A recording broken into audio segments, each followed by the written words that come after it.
Hey everyone, John here. In today's video, we're going to be reviewing an AI equity research report for Amazon as of March 20th.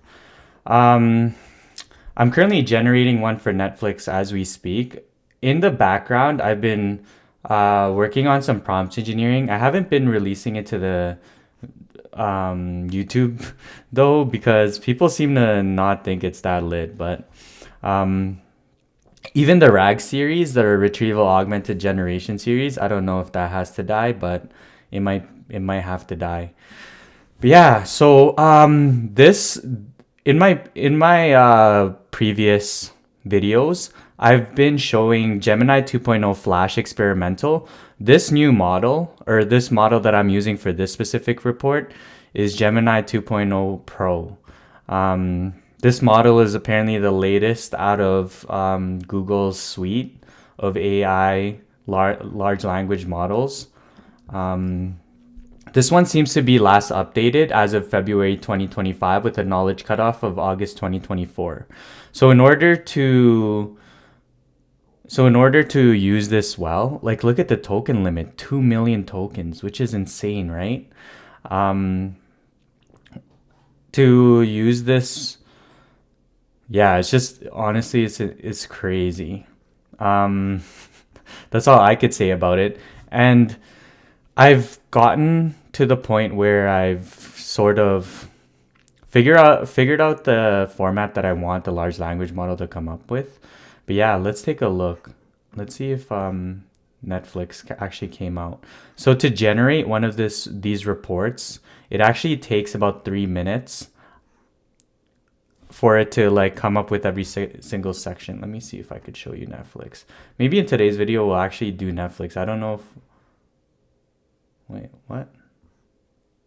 Why did it do Amazon again? Oh man. What? Okay, I guess in this video we're gonna be looking at Amazon. I thought I changed this. Oh no, no, no, no. Here. Let's change this to Netflix. Um,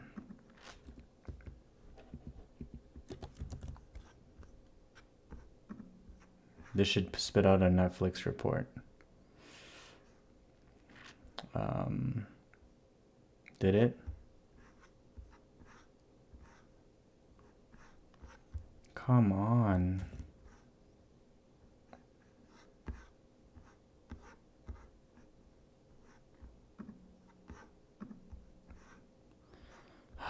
Why didn't it work? Why didn't it work? Fang.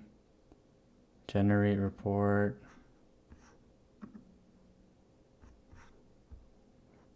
Okay, why isn't my thing highlighting when I get a new reveal in Finder? Oh.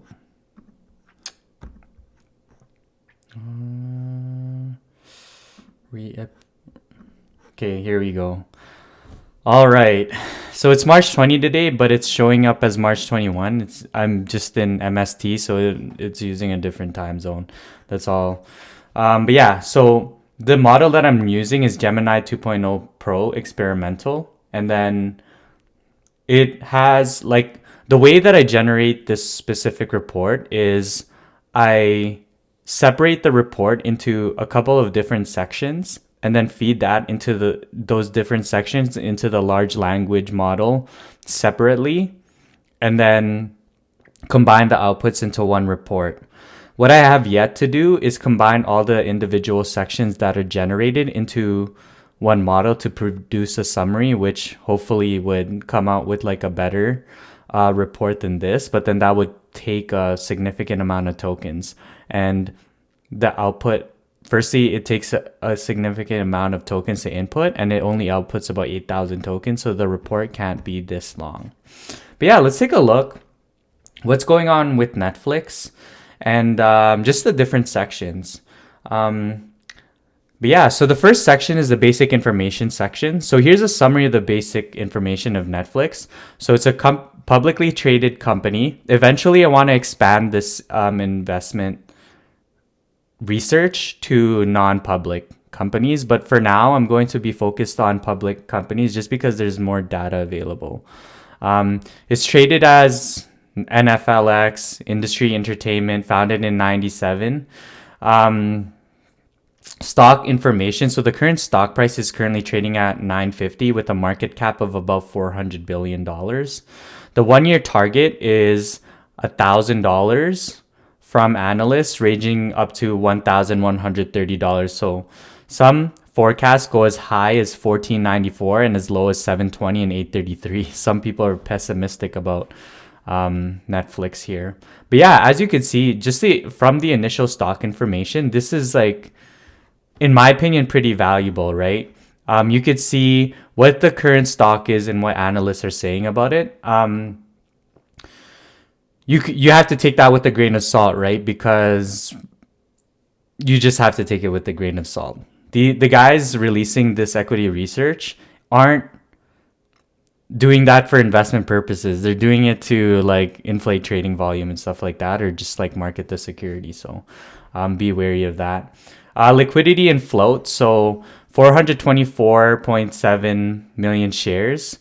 Float percentage 99.15%. So a significant amount of this fund is available for trading. Approximately 86% of the shares are held by institutional, and 87% of the float is held by institutions. So who are the biggest investors here? Probably like Vanguard and all of that stuff, right? Financial liquidity. We'll get into these financial ratios shortly.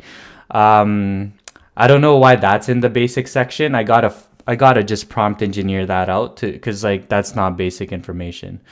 Effect of financial stress on liquidity. Financial stresses can significantly impact liquidity during times of crisis or economic downturns. Banks and other financial institutions may become more risk averse. Increased demand for liquid assets. Banks may increase their demand for liquid assets to reduce their fragility, blah, blah, blah. Major shareholders, the largest shareholders, as expected, are pretty much just like institutional, right? Okay, so business description. What does Netflix do? We all kind of know. Netflix is a global media and entertainment company. Initially, it was a DVD by mail rental service, and then it disrupted the video rental market and later pivoted to become a pioneer in the online streaming industry. Netflix is headquartered in Los Gatos, California. So what are they offering? They offer streaming service, so they have original content, films, television. Stranger Things is sick. The Crown is sick. Squid Games is sick. Honestly, is Riverdale Netflix? No, it's not. But that's part of their acquired content, which is like literally the sickest series on Netflix is Riverdale. Films and television shows licensed from other studios. So they acquire rights to it, right? Multiple genres and multiple languages. So I started to notice there's more like Indian content. There's more just international content. There used to be just Love is Blind. Now there's Love is Blind Habibi. There's Love is Blind Netherlands. There's Love is Blind Japan, right? And there's also mobile games. I don't know if you've ever tried that, but that stuff is pretty sick. Like you've got Hades 2 on there, I think, or just Hades 1. I don't know. Accessibility. You could access it from pretty much any platform. So what are the key economic drivers? So subscription fees. The vast majority of Netflix's revenue comes from monthly subscription fees. These fees vary based on the plan selected. As of early 2025, plan options include standard with ads, lowered price plans with advertising, standard ad-free streaming with HD quality, and then premium, which has Ultra HD 4K. Honestly, I've tried cutting Netflix in and out of my life. I just can't seem to not live without it, honestly. Pay the $25. Pay the $25. Advertising revenue. With I can't do ads. I don't even want to talk about all that. Like that was so I think back in 22 or 23, maybe in 21 even, they had this new advertising revenue, and honestly, it literally tanked the stock. That's the next thing that I'll be adding to this report is a section for the financials and then a section for the performance of the stock. I don't know how I'm gonna put that into a markdown file, but I'm gonna try. Um, okay, so we kind of know now what the Netflix does as a business. What are their major expenses of content costs? So they amortize their content assets, content acquisition, technology and development, investment in streaming infrastructure, platform development and user interface, marketing and advertising, costs associated with promoting Netflix's services and content to attract and retain subscribers, and then G&A, SG&A. Includes expenses like salaries, rent, other overhead costs, then operating expenses. So total operating expenses was 28 billion. And then where's the revenues? Where's their revenues at? Oh man. Okay, what was the point of showing the business description but not show, or like the expense summary but not the revenues? Oh, here it is. 40 billion in revenue, 15.7% year over year with a net income of 8.7 bill. And as of early 2025, Netflix has about 280 million subscribers worldwide. Dang. Honestly, it's crazy. I love Netflix. I was a day one subscriber. But I don't get anything for being a day one Netflix subscriber. What the heck, man? Okay. Porter's 5 forces. So we're going into the industry overview and competitive positioning. So Porter's 5 forces. So competitive rivalry. So the streaming industry is highly competitive, with Netflix competes with other streaming platforms like Amazon, Disney, Hulu, HBO, Peacock. I've tried those. They're not as good as Netflix. Shoot me. Maybe HBO, but I can't pay. Honestly, I just like Netflix. Threat of new entrants. So while the threat of new entrants is always present, Netflix has established a strong position. Major companies launching their own streaming platforms and content owners pose the main threat. However, Netflix's established subscriber base, brand recognition, original content strategy, and data-driven approach provides some resilience. So, strong competitive rivalry, threat of new entrants is moderate. Like, how would this make sense?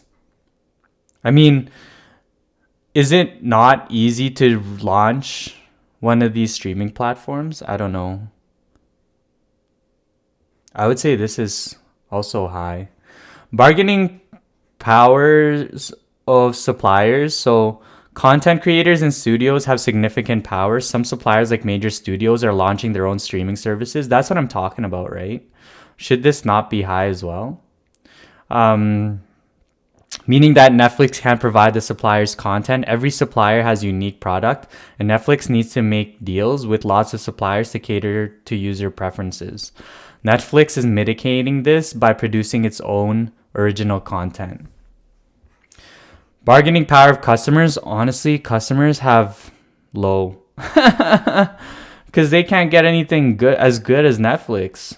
Customers have moderate, and we've seen this time and time again. They increase price, and people try like Crave. Crave has its own problems. Like, I don't know if you've ever tried Crave, but even sometimes like the subtitles are off. It's so triggering to see like you have to pay for content. Sometimes like separate that out.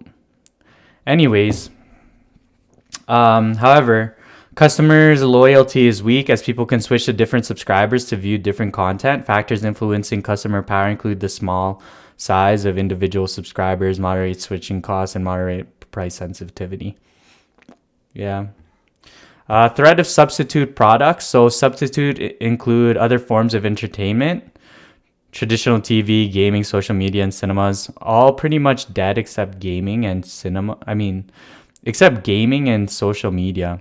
And also the availability of the same content of DVDs. Really what happens is like, I don't know if you guys have this experience, but I'm watching Netflix on the TV and I'm scrolling YouTube shorts on my phone, and then I'm watching Crave on my laptop. I do not care.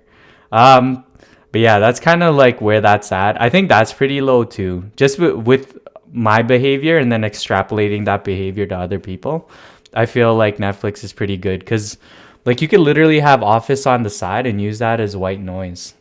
Production capacity. Netflix has significantly increased its production. It has doubled its capacity in Spain and with 10 sets in Tres Cantos. So what they're talking about with production capacity here is just like making videos or movies.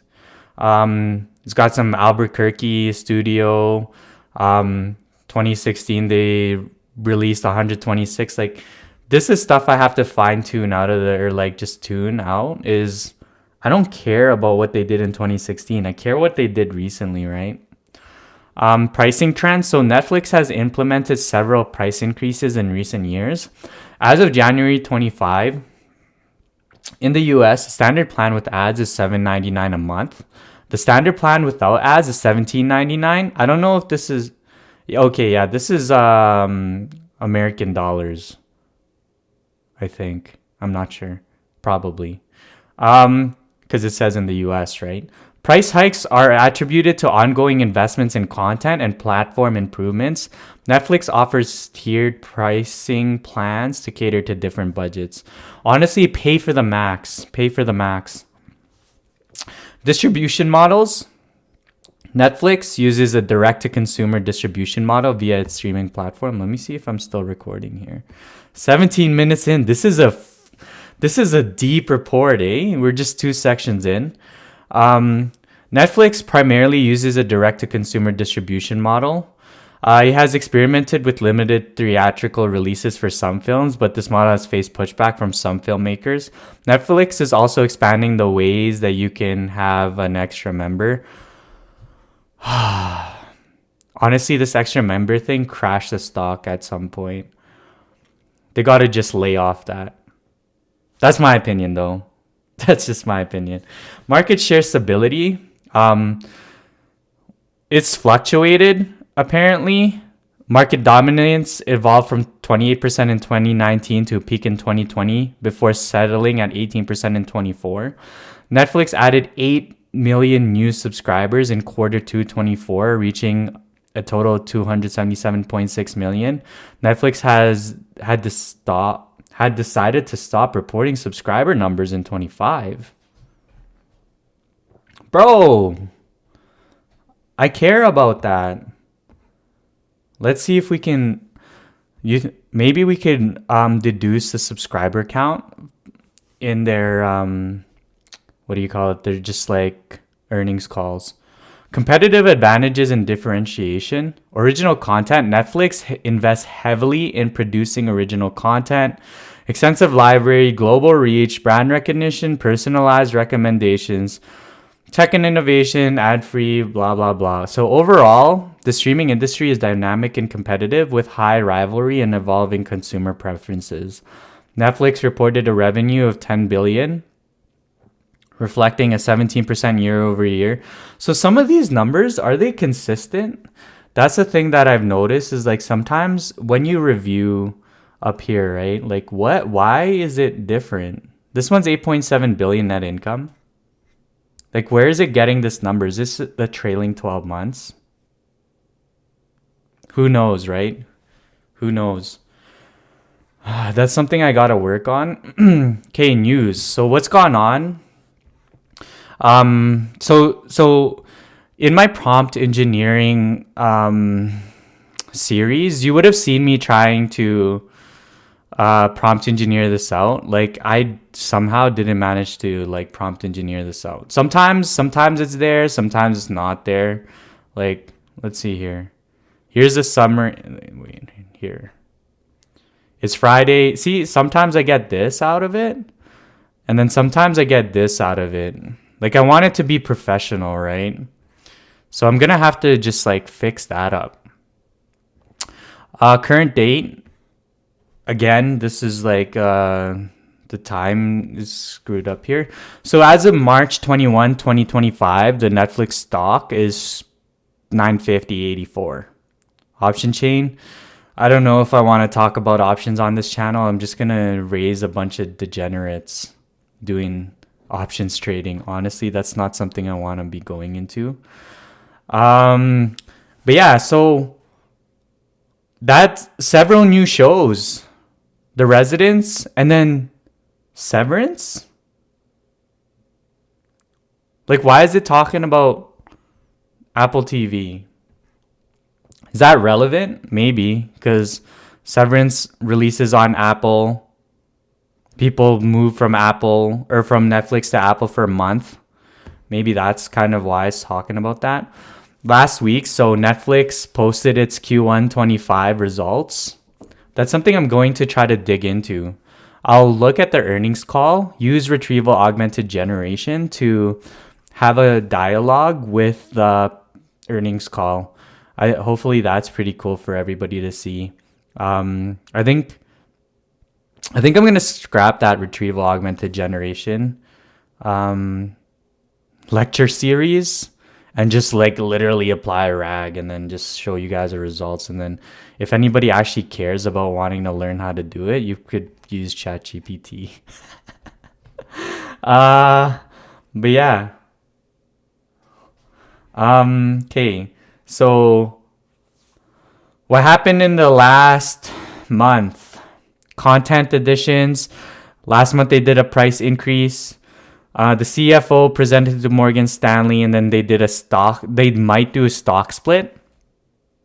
I mean, 1,000 per share is pretty high, but you could literally buy fractional shares on this. So I don't know if it matters that much. Last quarter, earnings report date. Netflix is scheduled to release its Q1 25 report on April 17th after the market closes. What's going on here? So it didn't. So they only said that they were going to release the report on April 17th. Earnings expectations, EPS forecast is 5.74, higher than the 5.28 reported in the same time last year. That's a 10% increase, which is pretty decent. Analyst forecast, based on 12-month composition of analyst projections, the forecast is not investment advice. I want to fine-tune out disclaimers. I got some advice today about don't, like, literally before you start a video, say something like, this is not investment advice. Maybe on my next video I'll start doing that. Last year, I don't care about last year. Let's take a look at financial analysis now.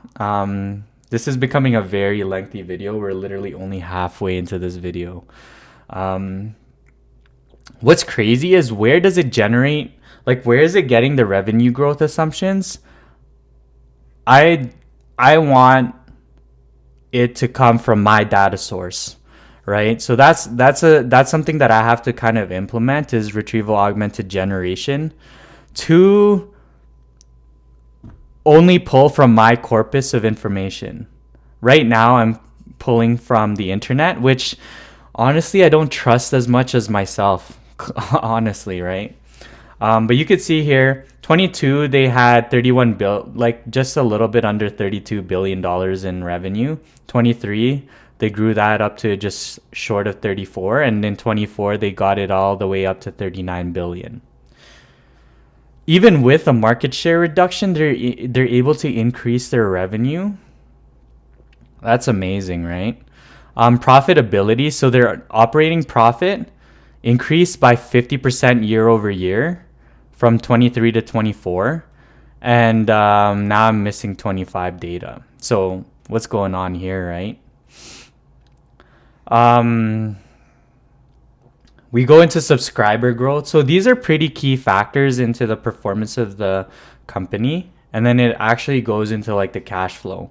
So 23, operating cash flow 7 bill. It went into those cash flows 2.5 bill to invest, and then it probably did some buybacks or some debt, or paid off some debt for 2 bill. Debt to equity ratio 0.75. Another source states it's 63%. Average interest rate 5%. Credit rating is triple B. What? Like, should it not be double A? Honestly, I would trust Netflix with my entire debt. Like I would lend money to Netflix. Liquidity current ratio 1.35, quick ratio 1.15. All of these are 23. Pretty much useless information now. Future financial performance forecast revenue. 2025 forecast 43.5 billion to 44.5 billion. Analysts predict around 10.2 and 10.9% annual revenue growth over the next few years. Holy moly, right? I need to do a discounted cash flow on this. Earnings per share growth of 16.1% per annum. 2025 adjusted EPS of 4.233. How is that lower than what it was up here, right? Like, didn't consensus EPS forecast is 5.74 in Q1 25. But then down here it's saying a different EPS. So this is honestly what I have to do is I have to take this entire report, feed it into a large language model to evaluate the report. So have like a first AI generate the report, have a second layer of AI evaluating the initial report, and then me as a human will pretty much prompt it using reinforced learning from human feedback to kind of just like dial it in a little bit more and then present the final output. But this is a pretty decent base. It's just half the information is just like not relevant. I don't care about 2023 cash flow info. And like this EPS definitely is looking funny, right? If you at the top they're talking about EPS, but down here they're talking about adjusted EPS. And it's way lower. Like, it's hard to compare, right? It's kind of jarring to see like different types of EPS discussed. Operating margin 24, projections for 25, 28 to 29%. Honestly, this guidance and the projections, I want that pulled from either the MD&A from the financial reports or like the earnings call. This right here for me is problematic because I don't even know where it came from. Free cash flow, one source has estimated that it can reach 10 billion. Like, what to say the source then? ROE is forecasted to be about 40% in 3 years. Again, like some of this information or like future financial performance forecast, firstly, it has no source. Secondly, is just coming out of now with like no numbers, with no backup. Like, I would say that that's a problem. I put in the prompt, I also put in a little section about earnings manipulation and off-balance sheet financing. The reason why I put that in is because I eventually want to expand this equity research report to not only the public markets, but to the private markets. Right now, I think it's hard to generate superior returns within the public markets just because of like the players involved and the sophistication of who you're competing with.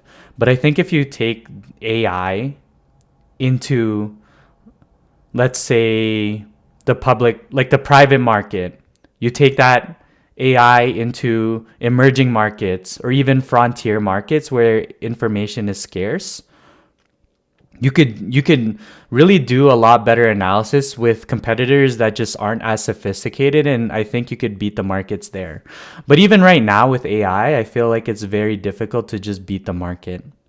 So that's why you can see in the 1K to 10K challenge, I'm like a ETF person, but really, as I evolve this project, I'm gonna try to maybe like go into those frontier markets like in Africa or something like that to see if I can invest in those stock markets.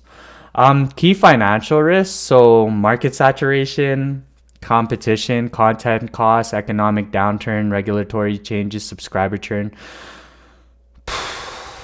That's just a bunch of jargon, honestly, with no direct information about how it impacts the financials, right? Like, okay, market saturation over time.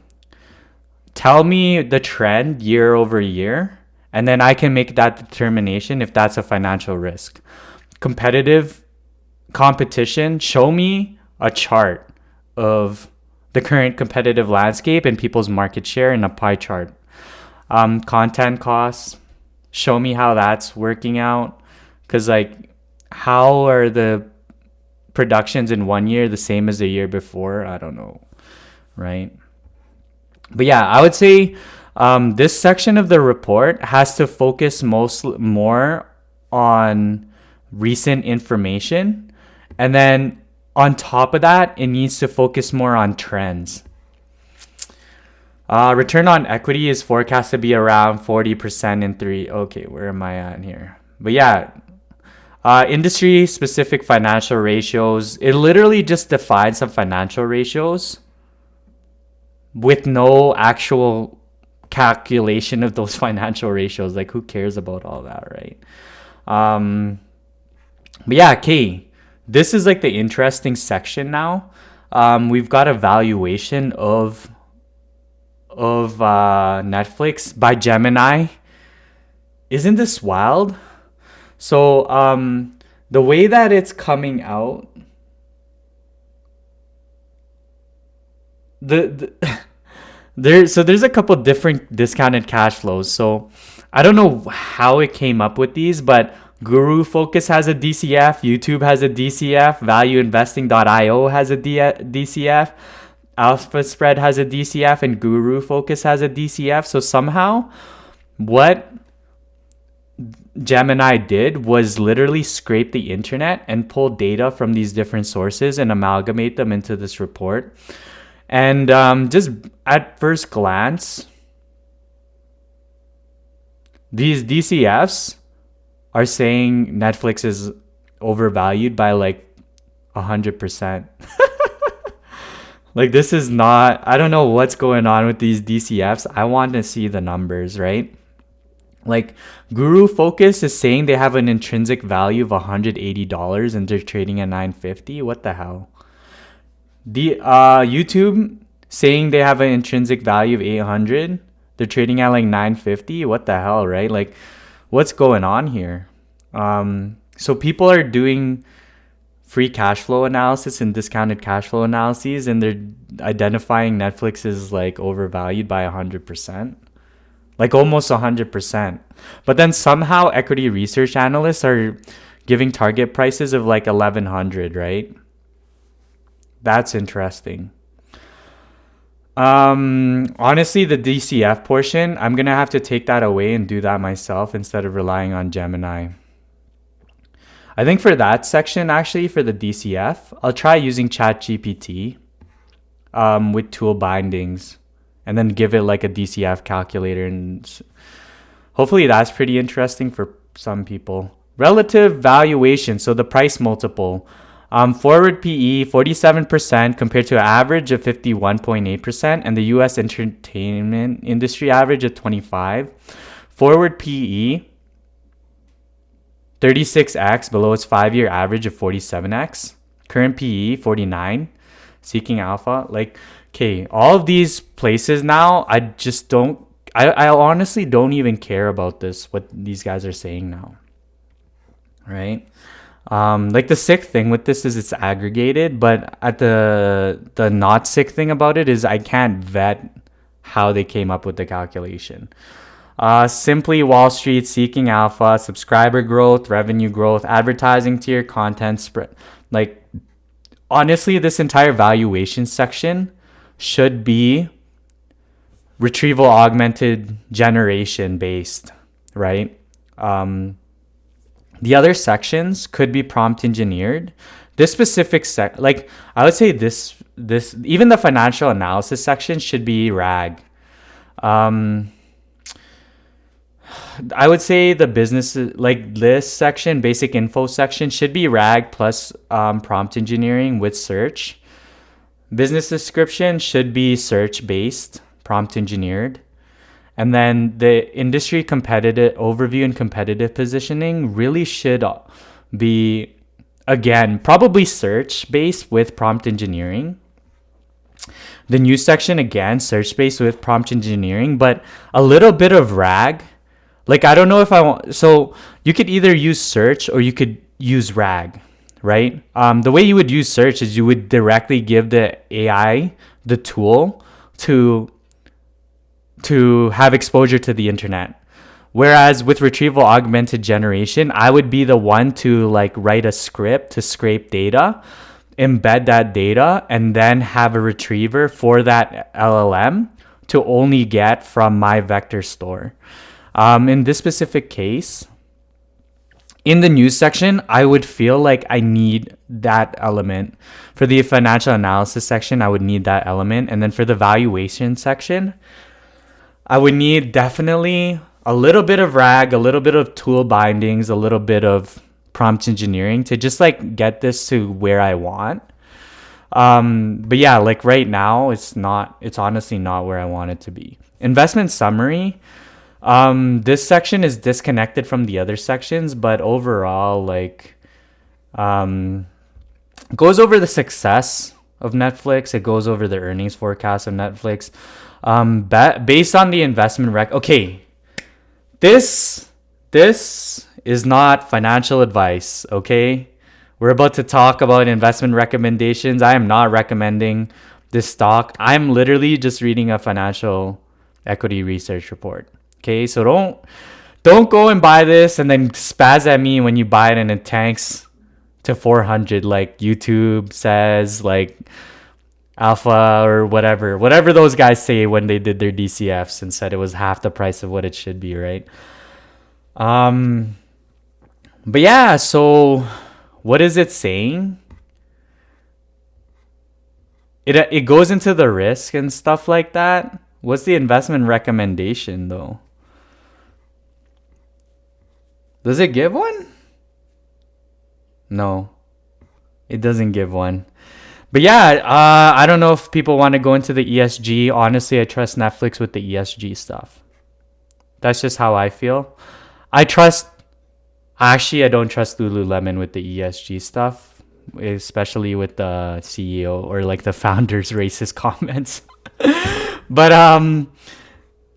honestly, I trust Netflix with the ESG. But yeah, this was like a huge update. Gemini 2.0 Pro is significantly better than that of honestly Flash.